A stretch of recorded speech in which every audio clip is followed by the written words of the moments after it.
This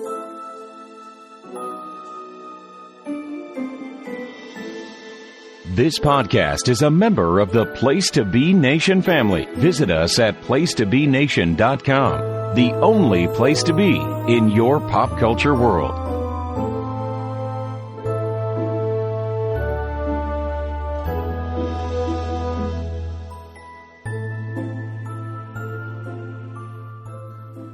Place to Be Nation, welcome back to another wonderful episode of Bells with Books. Of course, I am one of your hosts, Miranda Berthold, and I am joined by one of my lovely bookish Bianca. Bianca, how are you doing today? I am pretty good. How are you doing today? I'm okay. Okay, albeit, yeah. Okay is great.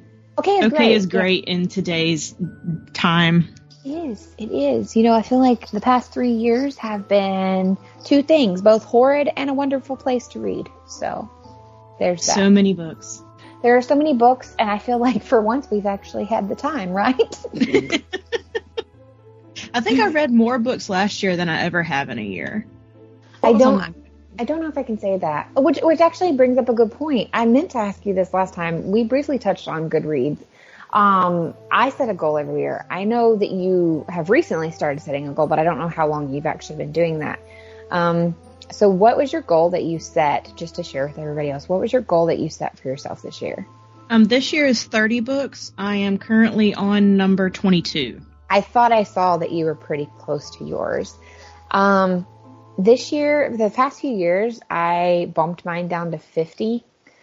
I felt like down to 50. Down to 50. Yeah, because I was trying 100 and I just wasn't always reaching it. I was barely skating in. That's like 2 a week. I can't read that, and I don't read that fast. But you also know, because of my ADHD, legitimately, I have anywhere from 5 to 6 books going at any one time. That is true. Well, and I'm not belittling this at all, but you do tend to read younger readers, and they go a little faster. They do go a little faster, and so do a lot of the cozy reads. They're not as long, honestly. And see, I pick the chunks. You do, and I love the chunks, but when I dedicate my time to chunks, I've tended to notice, and it's just weird, it's either at the beginning or the end of the year that I pick the chunks. I save mine for the end. I don't know why. I think I'm going to attempt to do Priory in November or December. Well, I've got to do that one. It's staring at me hard. It is on my cart. Yeah. You have a lovely cart. We're looking to expand social media. We want to see how we are perceived by you lovely folks first. So maybe Bianca can share her cart on social media platforms soon. My Goodreads is currently at 50, is the yearly goal. I'm not there. And I believe at this time, we'll just look at it real quick. I am currently sitting at 28 of 50, and actually I have one that I will probably finish either this evening or in the morning. So 29 of 50. I'm pretty pleased with that number though, because I have picked some that were longer this year than my typical, like I said, a lot of cozy mysteries end up only being 300 pages, which is not really that long for a book. So we'll see where we go. If you're on Goodreads, feel free to send Bianca and I either one a friend request over there. But with being on Goodreads, that means you have been reading lately. Obviously, that's part of the reason why we're here, right? No, we're just doing this podcast just for funsies. I know nothing about books. No. I am illiterate. Yes, couldn't tell you. But with that, obviously, we are readers. So what have you read lately that you would like to recommend to the people out there that do listen to us? Hi, Susan. Hey, Susan, how you doing?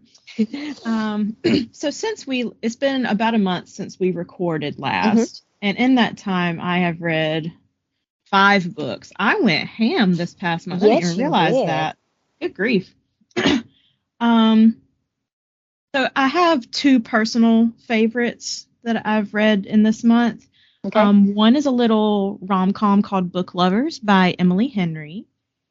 It was adorable. It was like reading a Hallmark movie. There was one sex scene that I just kind of skimmed over just because that's who I am as a person. Very graphic, or was it like I can manage? In Bianca terms. It got graphic because there were a few other like lead up scenes where not much happened, but then there was like one big scene, and I was just like, okay. But other than that, it was literally like reading a Hallmark movie, and I thoroughly enjoyed it. I think I literally read that in 2 days. Nice. But it was just a really tropey book of city girl goes to the country on vacation with her sister. It's a small town, meets a guy, blah, blah, blah, blah, blah. And you're just like, oh. There's some comfort in those, though. Yes, I think that's why I read it so fast. Being able to figure it out. And then my other favorite that I read is one I'll be talking about in a little bit. So I'll reserve that. Awesome. What about you, Miranda? I have read 3. Well, let me rephrase this. I've read 3.5 because one is like a reference / educational book. And I did read it, but I feel like I need to go back and read it some more. So I'll save that one. But I found this adorable little, I guess it would qualify as paranormal cozy mystery.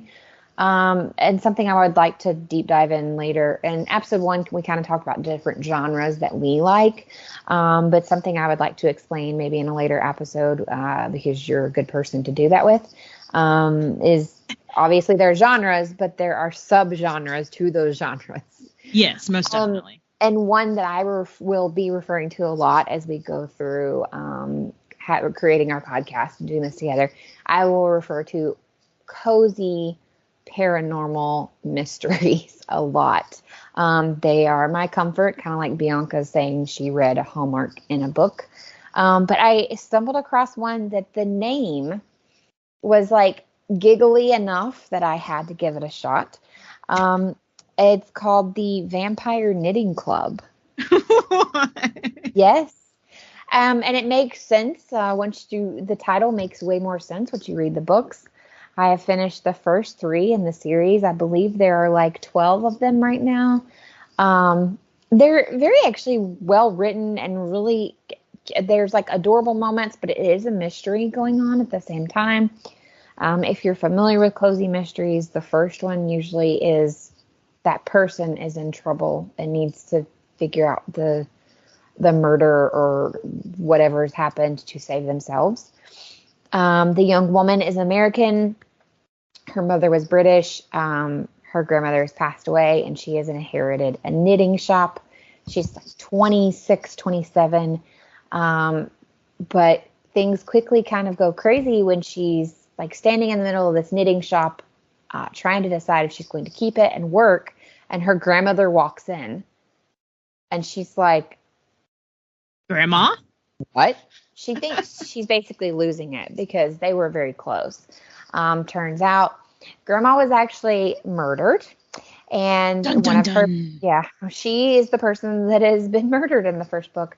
And she's been murdered, and her best friend just happens to be a wise old lady vampire who was part of a group that they used to come knit in her shop because she's like, it's calming. It's something to do with our hands. We've got years and years and years to perfect this, right? So when she finds her best friend murdered or clinging to life in her knitting shop, she chooses to save her. But the granddaughter wasn't supposed to find any of this out. They were supposed to like wait for a while. So the first 3 books are Grandma getting acclimated to being a vampire while also still staying hidden from the public because as far as everyone knows, she's dead. That's why Lucy runs the shop now. There's also some little dating, cutesy stuff like meet cute kind of things that you would enjoy in there. There's a will she, won't she with one of the vampires as well as a detective for the area. And of course, I like the descriptions of the area because it is it's near Oxford. So obviously it's a beautiful little English village. It sounds kind of absurd when you just hear the name, the Vampire Knitting Club. But I think if you're into cozy mysteries or you just like warm, comfy kind of reads, because as cozy mysteries usually are, the murder usually doesn't take place on the page, meaning you don't witness the murder. You just, it's the just body there. is found later. Comparable to Hallmark mysteries, if you watch those, usually the murder doesn't happen in front of you. It happens, and then somebody stumbles across the body. So I highly recommend them. There's 3 of them. I finished the first 3. And then there was a novella that basically was the prequel to everything, that explains like who the gentleman vampire is that she's having the will they won't they with. It's just very cute, kind of predictable, but also not in the same sense. The killer in this last book I finished, it's not who I thought it was. So that one got me because, usually, like we just said with Hallmark, you figure it out. That's part of the fun of it. But I highly recommend those if that's a genre that's for you. Yeah. Those sound good. I thought so. It's different. I know some of my cozies really crack you up. That title did. Yeah, the title cracked me up too. What I would recommend is, I haven't obviously read them yet, but this author apparently also has a vampire book club book series, and I feel like that's going to spin off from this somehow. And she has a magical baking series that I had actually had in my I'd like to buy this Kindle book thing for a while. So clearly it's an author that I enjoy, and I would probably move forward with her works. I do have one question about the grandma. Sure. Is this vampire trope, does she stay grandma or does she get somewhat younger? No, she stays grandma, and I think that's what I like about it. Like Lucy just does comment that she appears like she can move a little faster, and she's probably in less pain. She appears a little bit more youthful, but she still is grandma. She's still 70-something-year-old grandma. She's not like suddenly this gorgeous drop dead, like, what are you, 25-year-old woman? Like, okay. She's grandma, but she said everything about her is a little bit clearer, a little bit crisper. It's like she's in better health all around. Like, she does still have scars from where the person murdered her, essentially. Like, she showed Lucy, like, this is what happened to me. So it's not like the perfect, what we get a lot of, like, once they became vampires, they have perfect skin and perfect teeth and all of this. No, I think it's grandma, just better, much better version of her. Okay. So, yeah. And I think that's what I like about it. So that's what we have been reading lately. But what we wanted to kind of do for you today, and right now, as we kind of like get our footing and decide what you guys like and what we really enjoy doing, which is always going to be about the books, we wanted to kind of do something really fun. And that is that Bianca has chosen a book, and I have chosen a book. And we have not told the other one what the book is. We have read it, and now we're going to give a basic synopsis. After we give our synopsis, we will be going into spoilers and kind of reviewing the book for the other one, while the other one kind of asks questions like Bianca just did with my quick summary of Vampire Knitting Club. So she's picked a book. I've picked a book. If this works out, we might be doing this either quite often. I don't know if we'll do it every episode, but this is something that we're going to do. I really hope we didn't pick the same book. No, I don't think we, well, what was funny is I think originally when we came up with this idea, you were like, oh, I think I'm going to read, I don't even remember what genre you said. We had been talking about YA, and I think you said, well, maybe I'll read a YA. And I was like, you know what? Maybe I'll do one of my cozies. And then lo and behold, you and I ended up picking, I think, the exact same genre. Yeah, I think we did. So mine is technically horror / paranormal. Okay, so no, we did not pick the same one. Okay. Mine is mine is a straight up thriller. Okay, so you picked like horror thriller. I picked horror like paranormal. No, I wouldn't even say mine's horror. Oh, okay. Yeah, it's just a good twisty book. I like good twisties.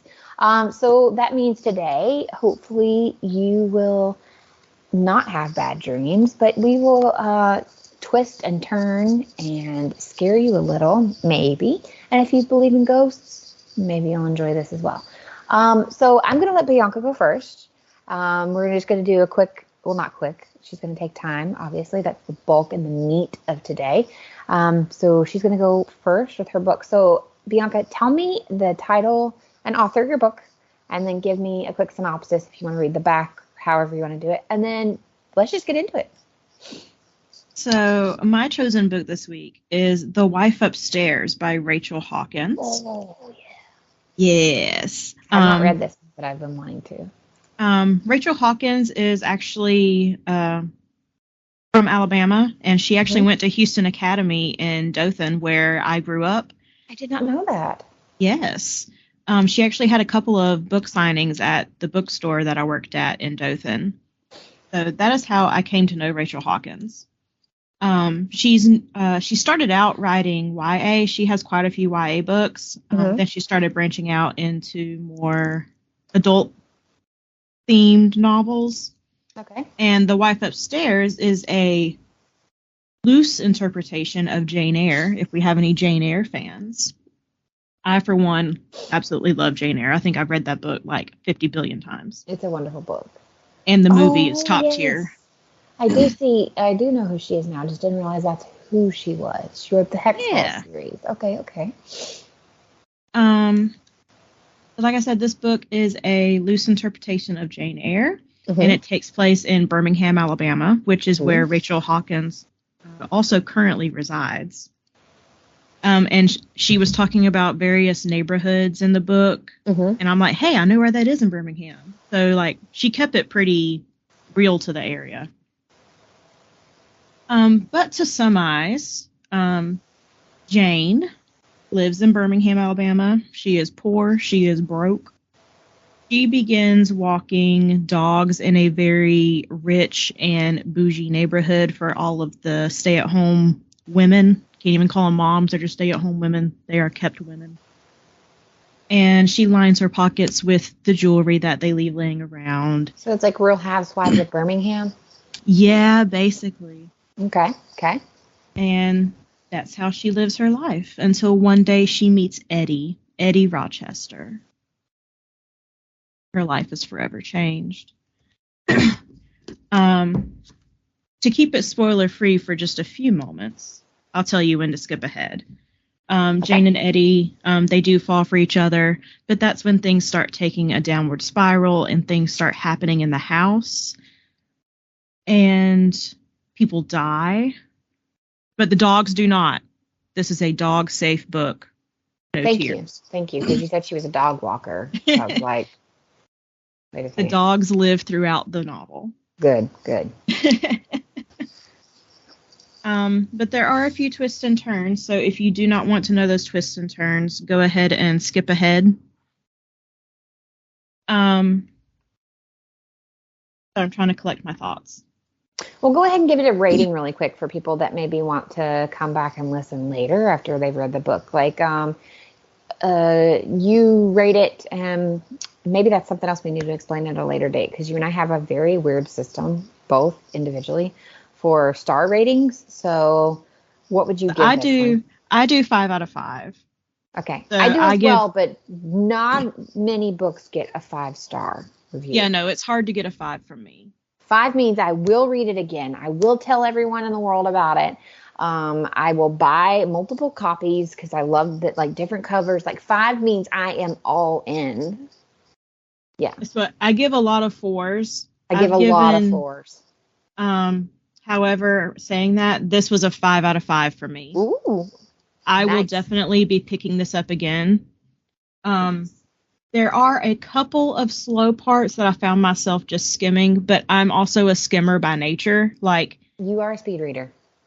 if the author is describing the scenery of something, I could care less. I want to get to the plot. So there were a couple of pages where Jane is just looking at these auspicious houses and describing their details and just how rich all these people are. And I'm just like, okay, I get it. They're rich. Let's move on with the story. Okay. That's just how I am, though. I'm sorry to all of the authors who put all of those details into their books. Yeah, but I think that's a good point to bring up really quickly. You and I have talked about this privately, but my husband's the same way. Like, he doesn't care, like, especially there's one author that he reads that takes like 3 pages to describe like the intricacies of the bomb or whatever that has been located in his book. And he's like, I don't care. I know what a bomb looks like. And I, been in the military. I understand them. I get them. I don't need you to explain all the intricacies to me. And then I'm the person that, like, I want to know the details of the piping on the house, and like the bomb had what color wires. Like, I want to know those things. So it's not offense to authors. And I think if good ones wouldn't take offense to that, because there are people like you and then there are people like me. I need the details. You don't. I'm here for the plot. I'm sorry. I'm here for all of it. And I'm here for Eddie Rochester because he's just a drop-dead gorgeous man. Nice. So, here's where we get into spoilers. All right. Bring them on. Okay, so the book does swap parts. So in part 1, we're in Jane's point of view. Everything is told from Jane's perspective. And the author, Rachel, she also pulls quotes directly from Jane Eyre, whether it be from the book or the movie with, Michael Fassbender, that version. Okay. For instance, on page 31, Eddie tells Jane, it's like I'd sprung from somewhere else, fully formed, unknowable. And I've read Jane Eyre so many times, I'm like, hey, that's a Jane Eyre quote. And I was just fangirling the entire so they time. actually did, like, bring them in. Yes. Okay. And then in part 2, dun dun dun, we get parts from Bea. I'm assuming that's how we pronounce her name. I think it's B. It's Bea. Yeah, B. Okay. That throws me all off. I've called her Bea this entire time. Well, you keep calling her Bea then. I have an aunt who, that's how we call her B, and that's how she writes it. Okay. So I've gathered myself enough, and I can go into my spoilers now. Do it. So, Jane and Eddie start dating, and he actually invites her to, like, move into his house pretty quickly. With it, I want to say it was in like the first 2 weeks. So does he live in this area? Yes, he lives in the rich neighborhood, and he has the biggest house in the neighborhood. Oh, okay. And he's like at the end of a cul-de-sac, so literally everyone just sees his monstrosity of a house every day. Nice. Yes. And we find out that he is a widow. His last wife had died in a tragic boating accident along with her best friend. So he lost 2 important people in his life at the same time, because they were like the kind of best friends that were never apart, and they were a couple, so they always kind of hung out. But then in part 2, dun dun dun, we get Bea's point of view, or B's, and she's the dead wife. And we're like, wait, what? Why are we getting her point of view? Okay. And it starts, like, her point of view starts with her saying, Eddie killed me. And you're like, excuse me? No, that's not how you expect the story to go. And part 2 kind of reads like a diary, like it's B writing everything down. Mm-hmm. And we get the sense that she's locked away somewhere, and she reveals that she is hidden in like a kind of panic room, so like a safe room. She's not dead? Or is it when she's writing this? This is as she's writing this. Okay. But at the same time, she says, Eddie killed me and he killed Blanche too. So we're like, when does this actually take place? So that's kind of the first twist that's thrown at you. And we're only at page, I want to say like 40 at this point. Oh, so that happens fast. Yes. Like okay. you get a plot twist like just a couple of chapters in. Oh, nice. And then after that, we keep kind of swapping back and forth between Jane and B. We find out that B was this like tycoon of an entrepreneur woman. She started her own business. Think Ray Dunn, but more color. Okay. That's kind of how I pictured it. Just like, you know how Southern women just always have like these prints that they keep around the house, whether it be like lemons or watermelons or something fruity like that.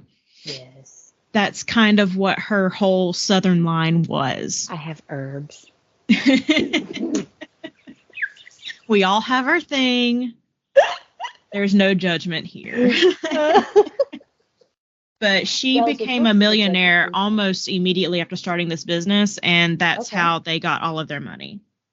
Oh. So it's not Eddie's money, it's her money. Yes. Interesting. And everything just kind of passed to Eddie when she died, so he's kind of running her business. Okay. Oh. I forget what he does. He does something besides running her business, but I forget what it was. It wasn't that important to the story. Okay. Let's see. We also get to meet Tripp. He was Blanche's husband. That was the best friend that drowned also. Okay, I was about to ask, who was Blanche? Because you said Blanche killed, was Eddie. Blanche was killed as well. She was the best friend. Okay, so she was Bee's best friend?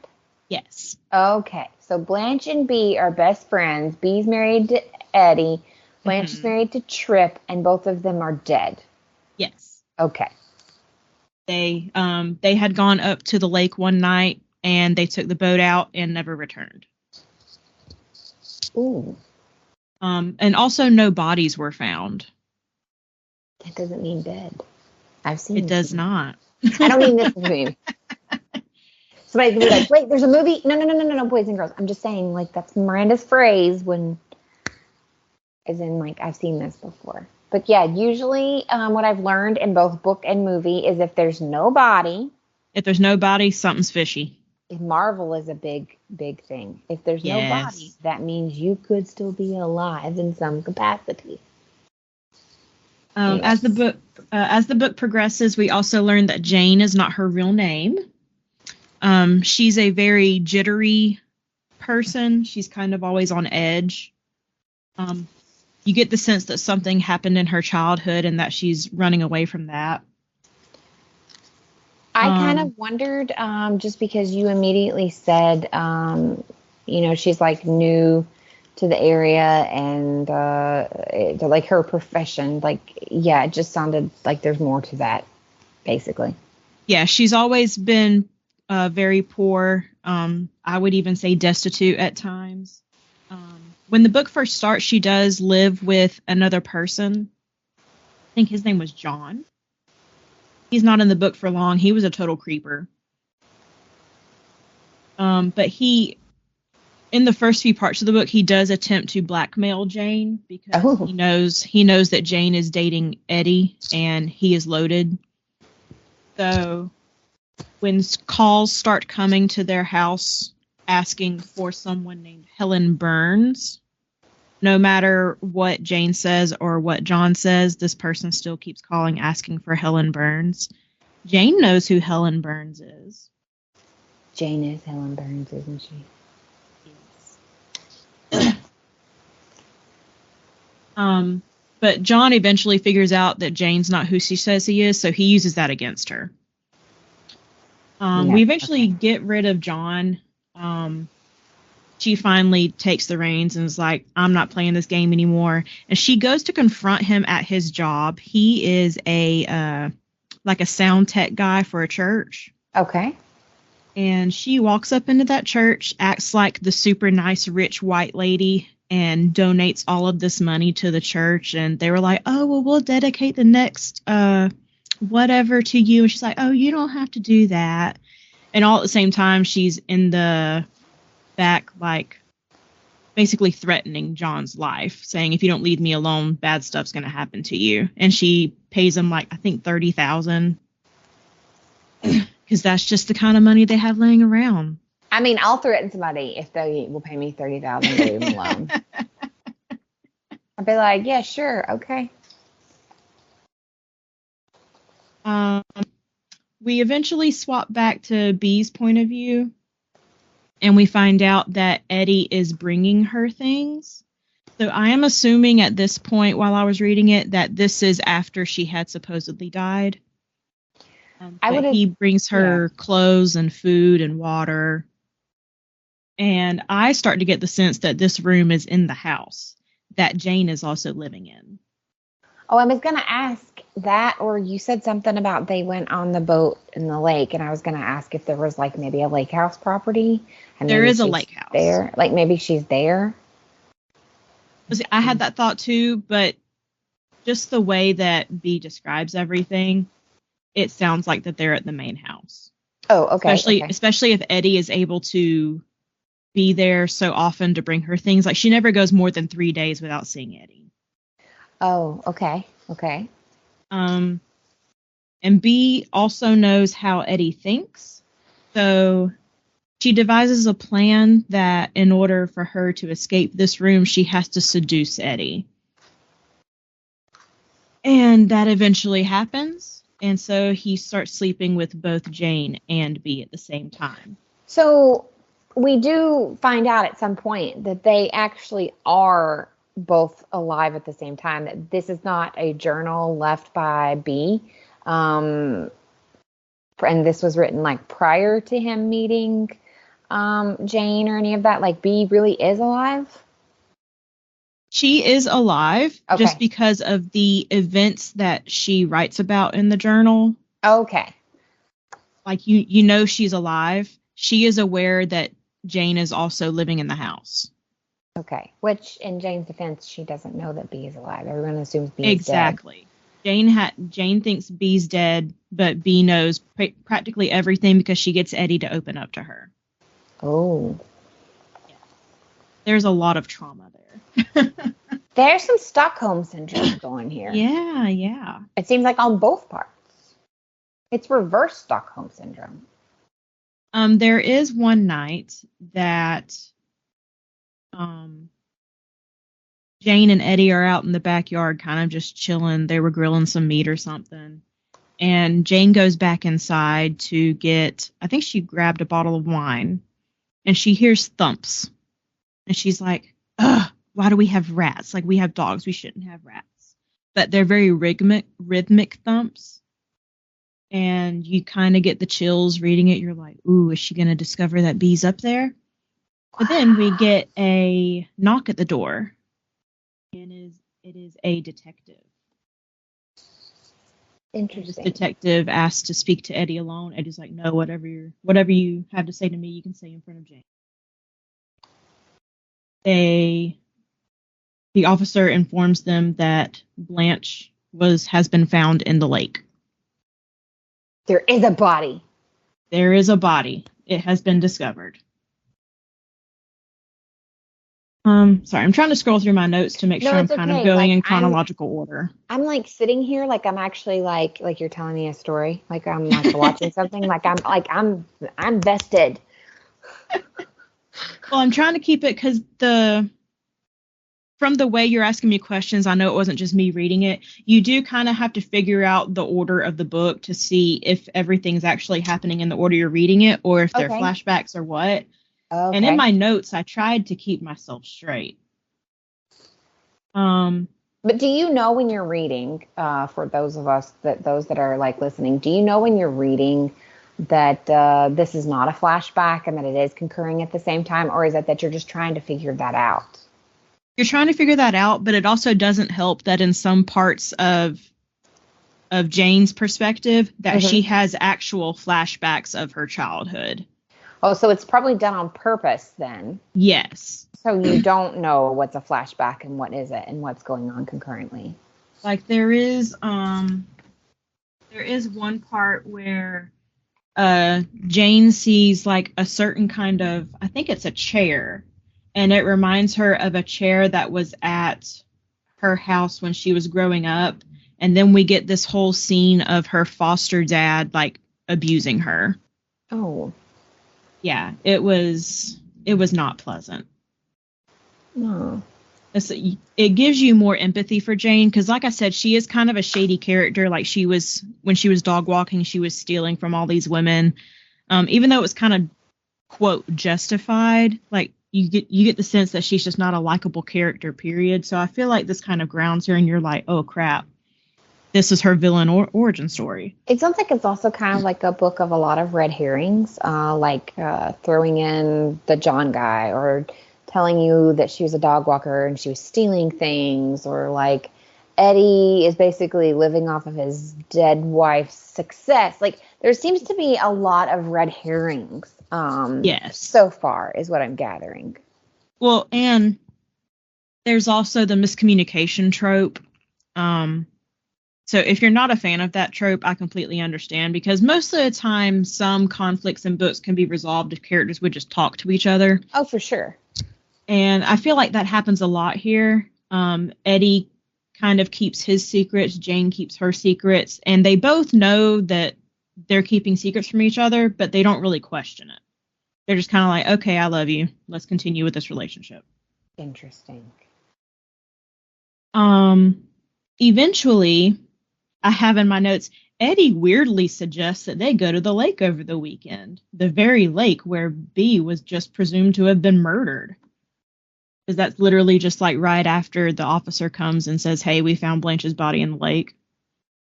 And now Eddie is like, hey, let's go to the lake for the weekend and get away from all this craziness. And you're just like, why? You're literally going to it. Yes. But they agree. I think also by this point, I can't remember, skimming through my notes, they do eventually get engaged, but it was kind of coerced. Jane basically said, propose to me or I'm leaving, which I don't know any great relationships that start off that way. Me neither. So she does eventually get engaged, and she's also hoping at that point that she'll fit in more with all of the Real Housewives up there, but she never really does. She's not like her girlfriend, like, oh, I'm actually the fiance. Well, because think about it, she used to walk their dogs, and now she's one of them. This sounds like some Desperate Housewives stuff. I'm just saying. Yeah. You've never watched, if you never watched that, it sounds like Desperate Housewives. I'm also getting some strong Verity vibes. Yes, it reminded me a lot of Verity, which Verity in and of itself also reminded me of Jane Eyre, so I'm not complaining either way. I could see that now that you have brought that up. I could see that. Also, during all of this, Jane runs into Tripp a few times, and they have some really awkward conversations. Jane tries to chalk it up to Tripp being a sad widow. He's also a very strong alcoholic. Everyone knows it at this point. He basically turned to alcohol after Blanche died. I was going to say his wife was murdered, and there was no body for some time, and now her body has been discovered. I don't know how I would react either. I don't know how I would either, but Tripp is, he's the kind of man that gives you the creeps. He doesn't really do anything, but he's just a creepy person. He just is. Yeah, it's just the way he is.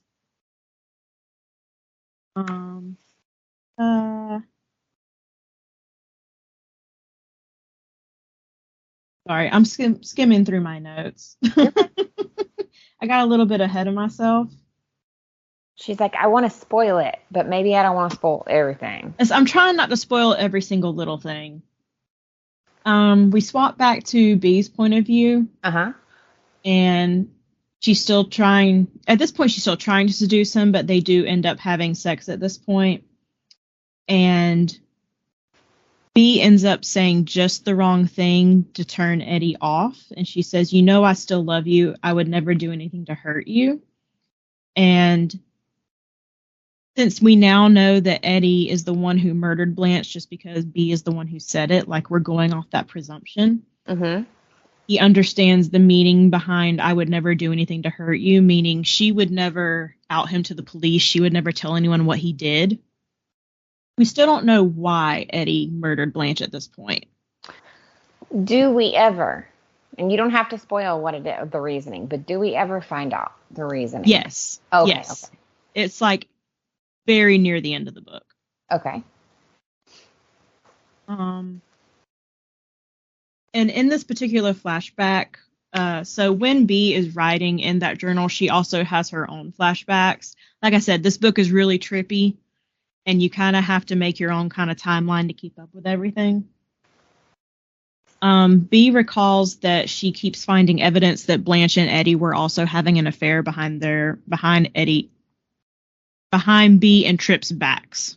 I'll get the names right eventually. She finds secret text messages. She finds meetings set up in their phone for them to have. That reminds me, Eddie is like a contractor or something. Because that's what the meetings were originally for, was that Blanche wanted to have some work done, either at her house or at her own business or something. So he owns, that's what Eddie does. Owns some sort of business where he would be... He's like a contractor or like a construction person, something along those lines. Okay. So anytime B questions it, he's just like, oh, I'm just doing work for her. And she's like, I know you're not. But that's like the cover. Telling you Desperate Housewives shit. Yeah, it's literally like reading a soap opera. But I loved it because you never know what was coming next. I really like the books like that, and I really like the books on, like you mentioned, they kind of go back and forth. I've noticed that's kind of the new thing with thriller books, is that you usually get multiple viewpoints or two viewpoints, and you kind of go back and forth. And I really enjoy that, I think, actually. Yeah, I do too. And this one was really no different. In the next part, I'm on part 7 now. If you're after you've read the book and you're listening to it again, I'm on part 7. So we're back in Jane's point of view. She hears the unexplained thumping coming from upstairs again, but she kind of dismisses it as mice, and she makes a mental note to call the exterminator. Mm-hmm. Sorry, I had to clear my throat. The person who keeps calling to her old apartment looking for someone named Helen Burns, she eventually gets in contact with that person. It turns out it was a detective, like a private investigator. That's the word I'm looking for. Looking for Helen Burns. Jane tells him that she was in a group home with Helen Burns at one point, but she and Helen had gone separate ways years ago. And then we get another flashback to Jane's childhood. We still don't know Jane's real name at this point, but we know she grew up with Jane. Okay. So not Jane grew up with Jane, and she took Jane's name. Which that does happen. Yes. And Jane had died because of Mr. Brock, who was supposed to be their foster father / caregiver. He was very abusive. He did not take care of them at all. Jane had come down with, I'm assuming it was pneumonia. It sounded like it was pneumonia, but it was little kid Jane witnessing all of this. Mm-hmm. She just said Jane was sick in the bed, couldn't get up. Mr. Brock refused to care for her, and she died in the bed. Most likely. It wasn't too long after that Mr. Brock died of a heart attack, and Jane refused to call for help, and she let him die on the kitchen floor, and that was her revenge for him letting Jane die in bed. Well, sounds like he was a less than desirable piece of human that... So I'm glad we didn't get a lot of those flashbacks. We only got a few, so I didn't get a whole lot of him in the book. Yeah. But we found out that her real name is Helen Burns, which we kind of already knew at this point, but it's just confirmed in the book here. Jane and Eddie also attend various fundraisers like rich people do. And Tripp ends up texting Jane while they're at this particular fundraiser and asks to meet up with her so he can talk to her some more. And you get the feeling that he knows something that he doesn't really feel comfortable sharing with anyone else. He at least suspects something. Yes. Okay. In the next part 8, we're back to Bee's point of view, and we get more of her upbringing. She came from a very poor background, kind of like Jane / Helen Burns did. Both her parents were alcoholics. I think her dad had died when she was super young, and that kind of just pushed her mother further into her alcoholism. She ended up going to school with Blanche, and that's how they met, and they became basically instant besties. They had the matching BFF necklaces, or was it bracelets? I don't remember. It was either a necklace or a bracelet. Anyways, that's how close they were. You know how little girls have the necklaces that like fit together and stuff. Yeah. That's how close they were. They eventually parted ways during college. They decided to not go to college together, and that was kind of a point of contention between them. They do meet up at their high school reunion, and they kind of become frenemies, for lack of a better word, because by that point, Bea had kind of already started her business, but it turns out she'd kind of gotten all of her ideas for that business from Blanche. She didn't give Blanche any of that credit. So obviously Blanche couldn't prove it, but they kind of become frenemies at that point. Interesting. So we're getting to the end of the book now. Mm-hmm. We're at part 9. We're in Jane's point of view. And this is when Jane goes to meet Tripp, and she goes to his house. And Tripp kind of just spills the beans on what all had happened.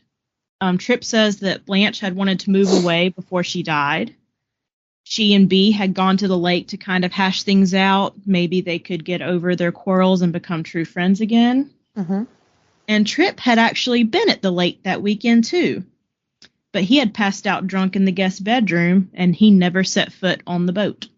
Someone was trying to frame him for it, though. He then urges Jane to leave town for her own safety because he doesn't want to see what happened to Blanche happen to Jane.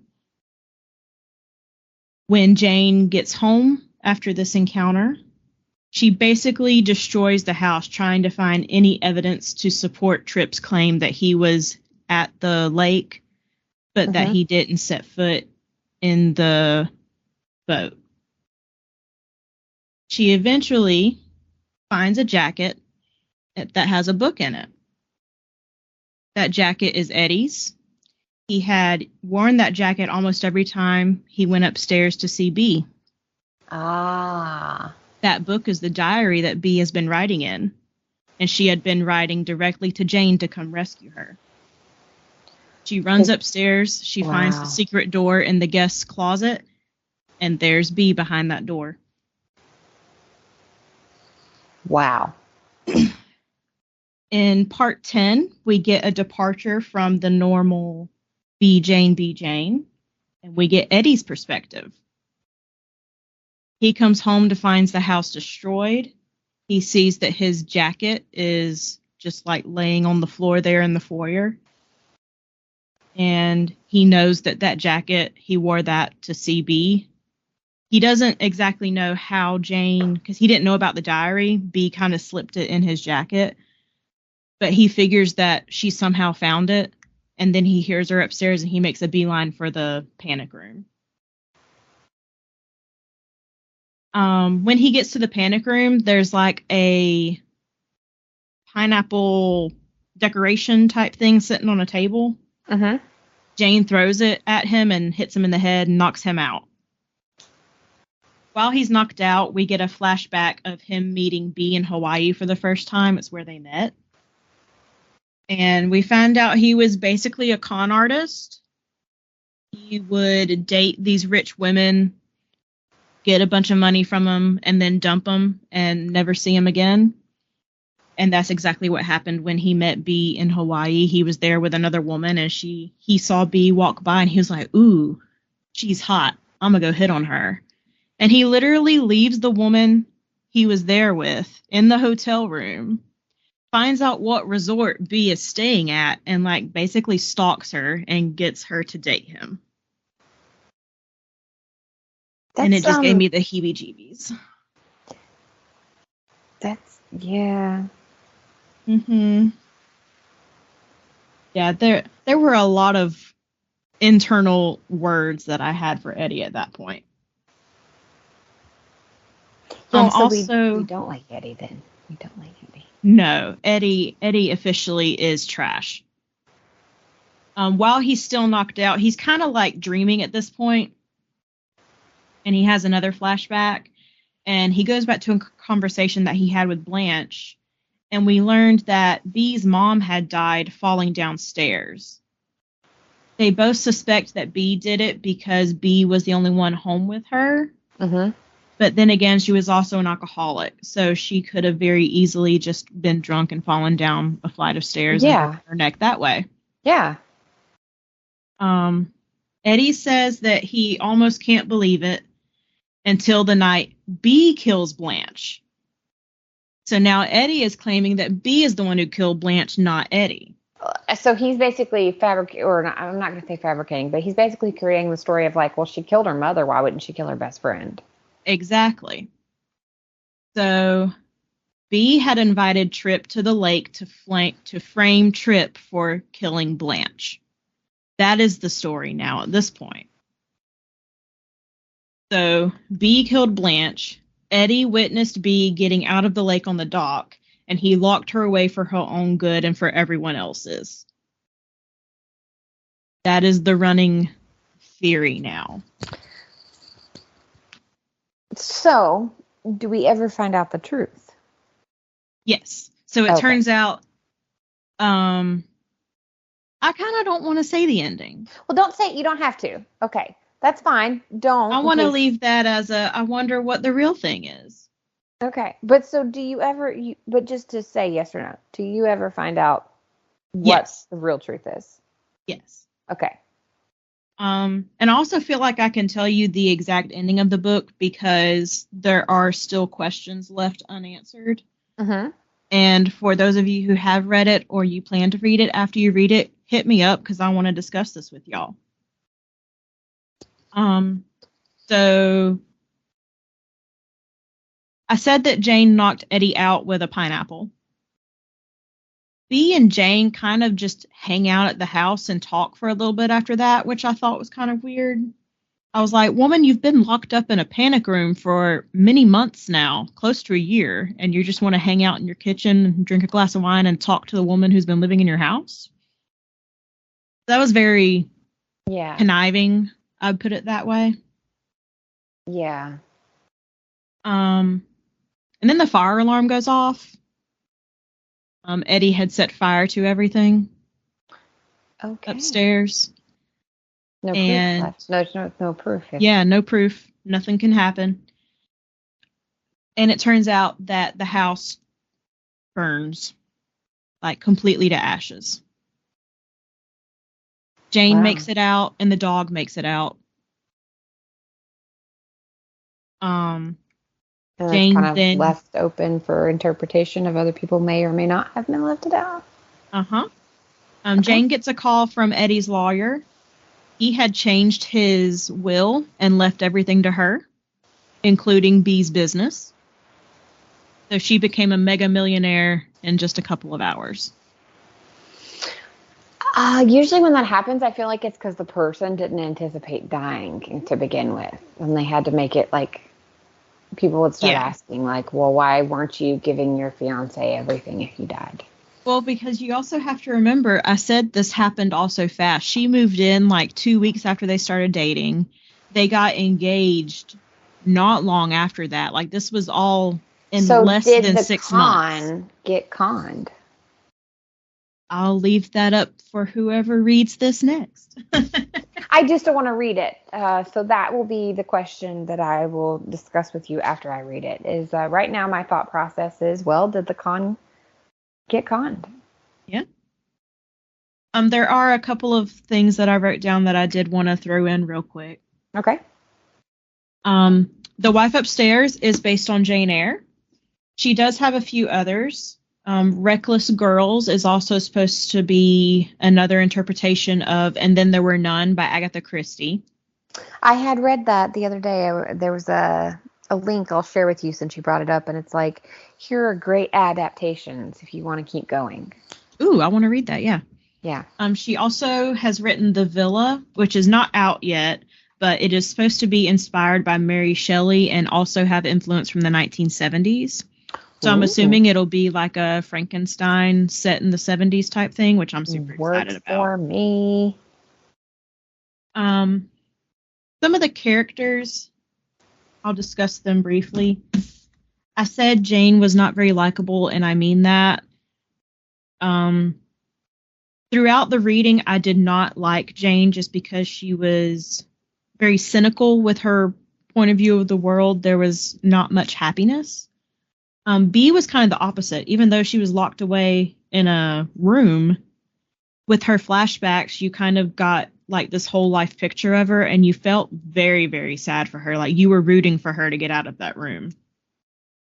And then freaking Eddie, he changes course halfway through the book, and you were like, cue the Tyra Banks. I was rooting for you. We were all rooting for you. I literally, when I got to the part of where Eddie's been like living a double life, I just had to sit the book down and stare at it for a minute. I was so upset. I was so mad. But the way that the flashbacks work with how the plot is revealed little by little, I thoroughly enjoyed how it was done. It was very well executed. And was this the first work of hers that you had ever read? Yes, this is my first Rachel Hawkins book, but it will definitely not be my last. Awesome. I have read a book of hers before. I don't remember much about it, but once I saw the cover and the title, I was like, I do remember this. And I think I actually remember her coming to your bookstore because I remember thinking like, oh, I've only read this one book. I should go, and I didn't. What book was it? It's the Hex. It was a YA series. The teenage girl in high school series. Yeah. Yeah, and it was one of those like I meant to continue and just didn't. Let me see, what's it called? Hex Hall. I have read that one, Hex Hall. It was enjoyable. I do remember that. Goodreads says I gave it 4 stars. Oh, okay. So it means I liked it, but I didn't plan on rereading it. But now I don't remember what it was about, so I should probably reread it. Hey, that's good. That means it's brand new. Fresh. Exactly. Yeah. So what did you read, Miranda? So you gave it 5 stars, and you encourage everyone to read it, though, right? Yes, most definitely.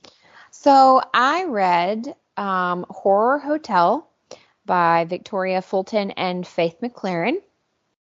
It is considered a YA horror. I consider it like a horror paranormal because I think just because it's horror doesn't mean there is anything paranormal. Ooh, I just looked at the cover and that looks cool. The cover is gorgeous, and I will not lie. The cover is why I bought this book. I bought it at the train station because I had forgotten my book. I always take my book with me to the train station, and I had forgotten my book. So I wanted something to read on the way back, and I picked this up.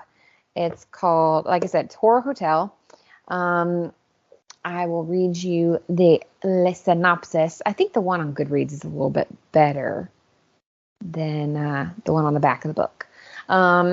So when YouTube famous ghost gang Chrissy, Chase, Emma, and Kiki visit a haunted LA hotel notorious for tragedy to secretly film after dark, they expect it to be just like their previous paranormal huntings. Spooky enough to attract subscribers and basically ultimately harmless. But they stumble upon something unexpected in the former room of a gruesome serial killer, and they quickly realize that they are in way over their heads. Sometimes it's the dead who need our help and the living that we should fear. So, well, that's super ominous. Yes. It was not scary in the sense of like I was bothered, but it was scary enough that I felt intriguing, and I finished it pretty quickly. Excuse me. I finished it pretty quickly. What I like about this book, so right off the bat, when you start it, I immediately thought of the Cecil Hotel, which I'm sure if you are a true crime fan, you've heard of. There are a couple of documentaries out there that came out within the last couple of years that I recommend. Because there was the girl that just vanished from the Cecil Hotel. They've still never been able to figure it out. I think they found her body like days later in one of the water tanks or something. Yeah. They've still never been able to figure out what happened to her. Essentially, they kind of play on that story a little. The hotel is not called the Cecil Hotel. It's called the Hearst Hotel. That's probably for a multitude of reasons, but it really makes you think of the Cecil Hotel. When they describe it, they talk about that, that suicides happen here all the time because nobody cares. Murders, druggies, all kinds of things are happening at this hotel because nobody really cares. The neat thing is, from page 1, you get the woman that they're following, the murder that is unsolved, basically. You get snippets from her blog, and her name is Aline Warren, which I also found funny because that was a nod. Oh, it's kind of a nod to a very famous serial killer, Eileen Warren. That name sounds familiar. She basically would just murder men. She's like one of the most prolific female serial killers out there. Okay. Eileen Warren, at least. So the character's name is Aline Warren, and you get pieces from her blog because she was a travel blogger. And then you get each chapter is from a different viewpoint of one of our ghost gang. Which I would kind of say that Chrissy is your main character of the whole story. Chrissy does have some, I guess you would call them psychic abilities of some sort. She can hear the dead, see the dead, kind of channel the dead. And so she does things that like a lot of witches do to kind of keep things away. She does things like wearing a beanie or 2 beanies so that it like clears her thoughts. She doesn't touch people a lot because she can like feel their energy and their thoughts and like see things that have happened to them. And this all starts, it's basically, you can kind of tell that the guy in the group has a crush on Chrissy. The other 2 girls have crushes on each other and they're not communicating that. Like you said earlier, like if people would just communicate, things would come across. So Chrissy and Chase, Emma and Kiki. And so that's kind of going on in the background where Emma and Kiki are interested in each other, but the other one is not doing anything about it. Chase is extremely interested in Chrissy. So they go on this trip. They do these things it's basically like Ghost Hunters or the Zach Bagans guys where they go to different places. They record themselves. The difference is Chrissy has abilities. So you said this was YA. How old are they? It is. They are in their senior year of high school because that's one of the arguments is they just want to get done with like one of them is very studious and he wants to like really get into like this mega college. I forget which college, but like he has hopes to go to a specific college. So they are literally seniors in high school. Okay. They're all like 17. I think he is 18 already. But it's described as YA. I could see it being like right there on the kind of the edge of either, basically. Like, yeah.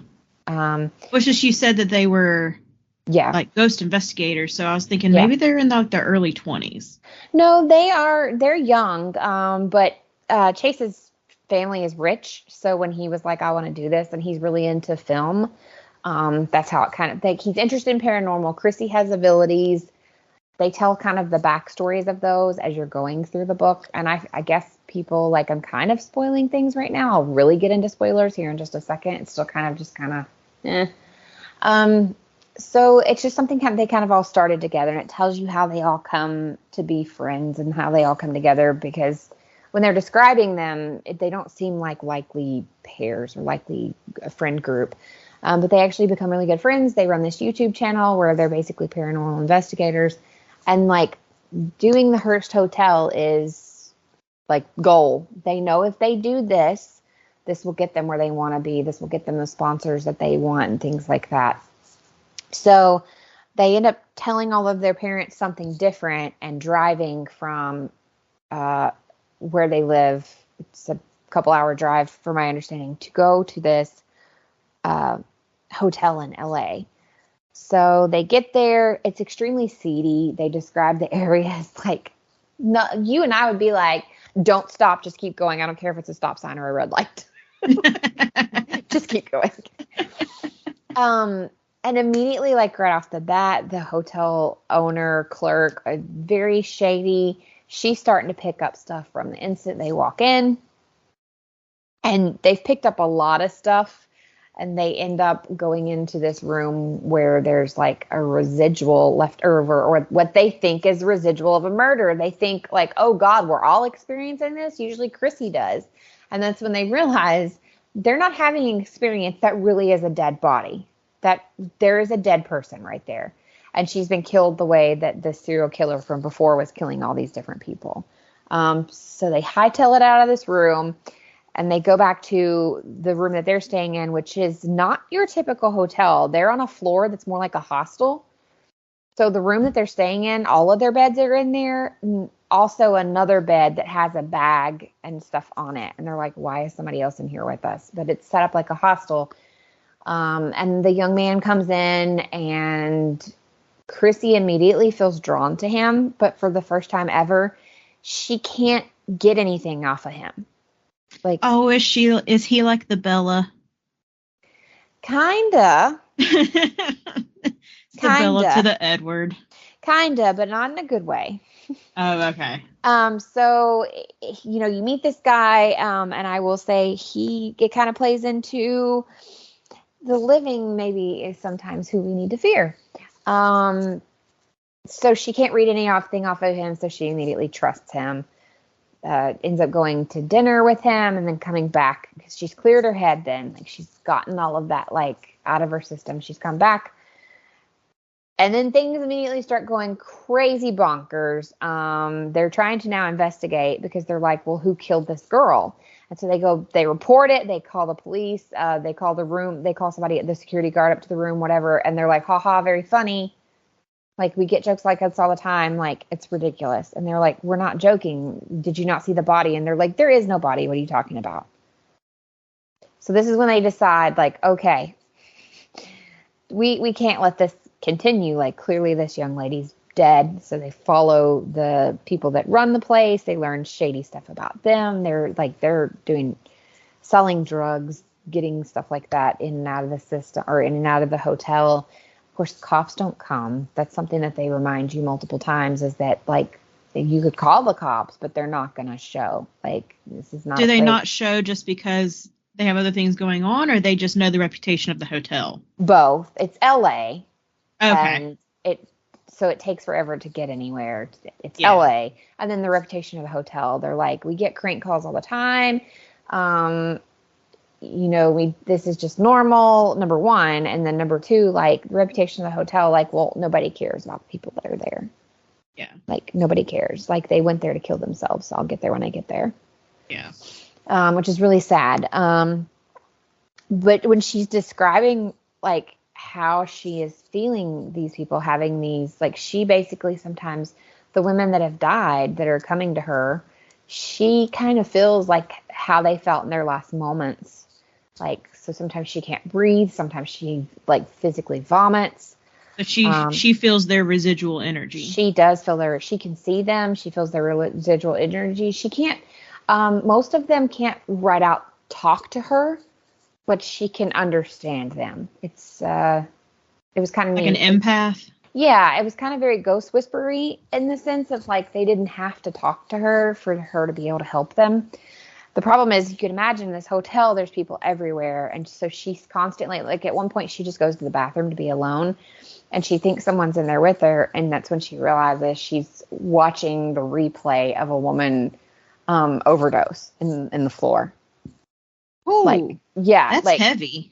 It is. Like, she's just trying to go to the bathroom and get away from all of this attacking her. And, like, she thinks someone's in the bathroom with her, and she looks over, and to her, everything is real. Just like you and I, like, sitting next to each other real. But, like, it's not. It's actually just a residual, like, because she can see all of that. And the lady essentially overdoses, and she freaks out again. Like, she's used to this, but it's still hard for her. Yeah. Well, I'd say so. Yeah.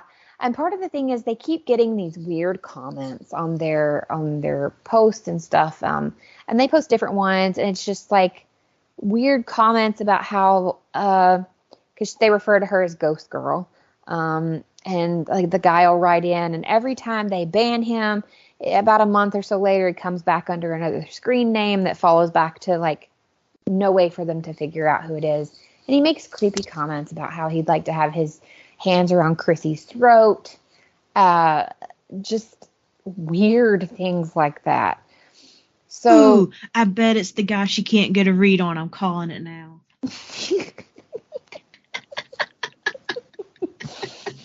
So in between that, you're also figuring out like who killed this girl that died at I keep wanting to say the Cecil. It's not, but it is. It's the Hearst Hotel.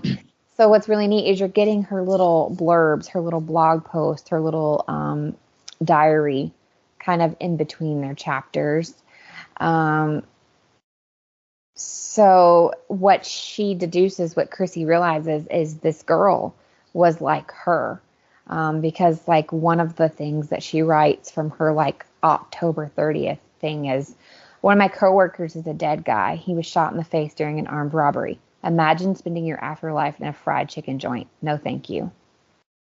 So is the book all from Chrissy's perspective? It's not. Each chapter is from a different one of the Ghost Gang, with Chrissy being the main character. And then, like I said, you have those snippets, like I just read you in between, that are actually from Eileen. Okay. Who is dead. She's not like B. She is dead.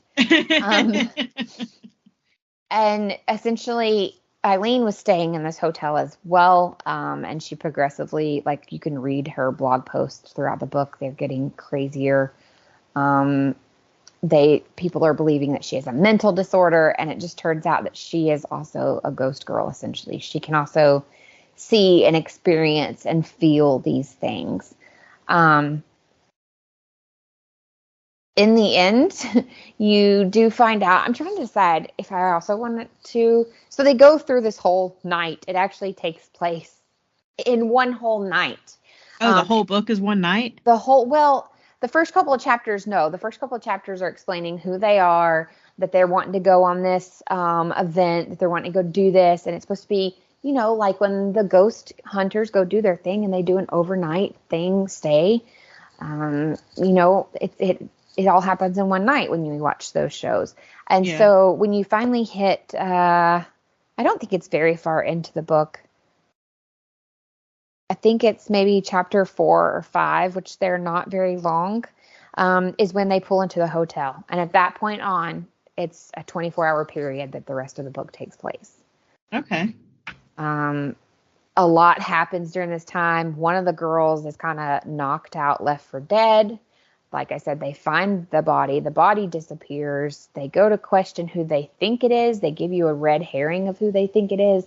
They end up finding that person's body in the ice chest. Good grief. Yeah, they go to say something about that, and then that body is also missing. They had put up their like security cameras, which like most ghost shows, they bring their own cameras and stuff for recording. They find all of them missing.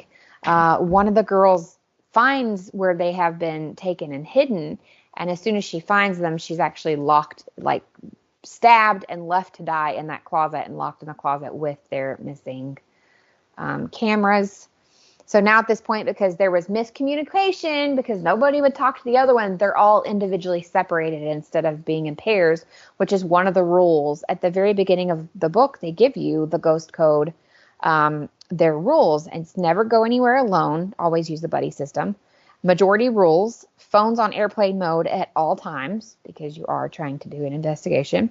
No provoking or tormenting the spirit world. Never give up personal info while chatting with a ghost. Before leaving a location, thank the spirits and tell them that they cannot come home with you. And if an entity follows you home, you let the group know immediately.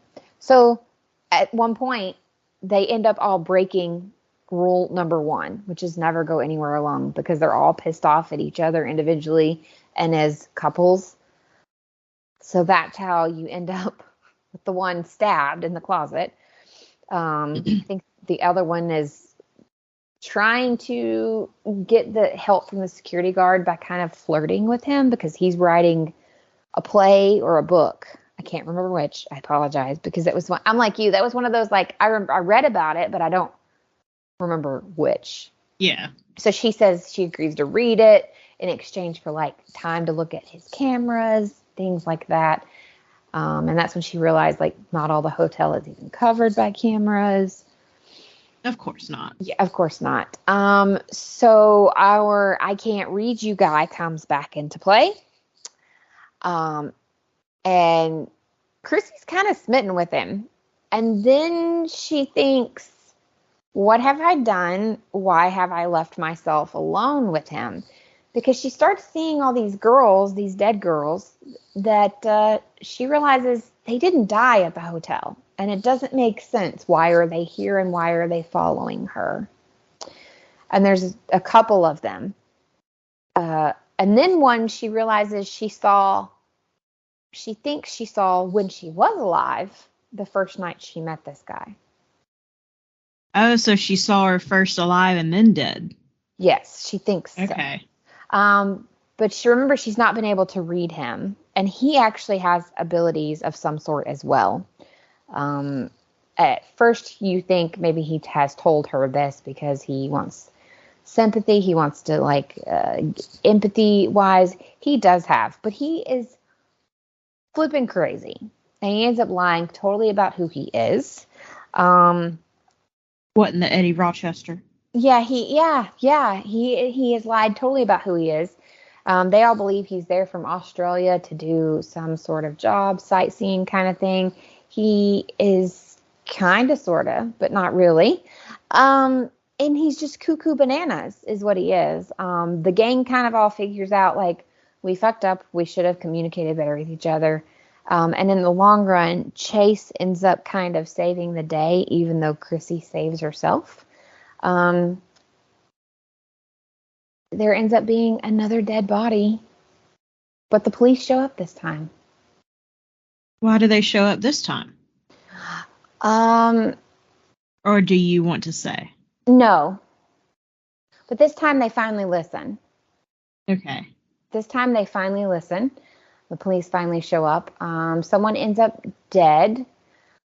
I guess I will say, spoiler alert, it is not one of our main four. Okay. You would think so. Because I was like, with the way you're being cryptic, I was like, who died? No, somebody does die, and it's very important. In the long run, they end up getting what they wanted, but kind of in a sad and twisted way. And they, I'm like you, I can kind of go ahead and tell you this part because I think we all knew this was coming, but they end up getting that coveted trophy from YouTube. They hit the numbers, they get the sponsors, but after you read what they went through in that 24 hours, part of you asks was yourself, it worth it? Was it worth it? Yeah, was it worth it? Sometimes the ends do not justify the means. Exactly. I liked also that I could not tell that this book had two authors. I think sometimes, I didn't. Yeah. I wouldn't have even thought that.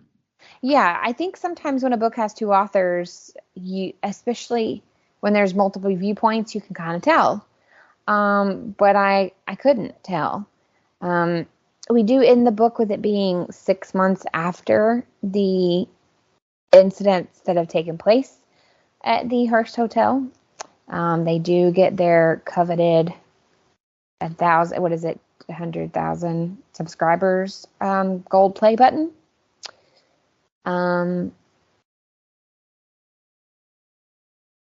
Congratulations to the gang. Congratulations, Ghost Gang. You went through hell. There's a lot that happens that I did not go into, but the descriptions, I will say, whichever one of them wrote them or whether they did them together. Like the scene that I was telling you guys about where she's in the bathroom just trying to get away from everybody for a minute, and the overdose is happening, right there. And then there was a serial killer that is mentioned in here, and that he was strangling women. When they caught him, they actually had found he had lined up, he'd been stealing their shoes and stuff, and he'd had them lined up in his closet at the hotel, he lived there. If you've ever serial killers, beyond being serial killers and just that in and of itself being wrong, serial killers are just weird. They are weird. So That's weird. probably how they end up being serial killers, is because there's something innately wrong. It just, that makes whenever I hear about their trophies, I'm just like, ew, why? I don't get it either. If you've ever watched American Horror Story Hotel season, that I is have not also personally. the hotel. Well, I know you're not super big in that show. It's like one of my favorites. But I even have moments where there's been a few where I cover my face.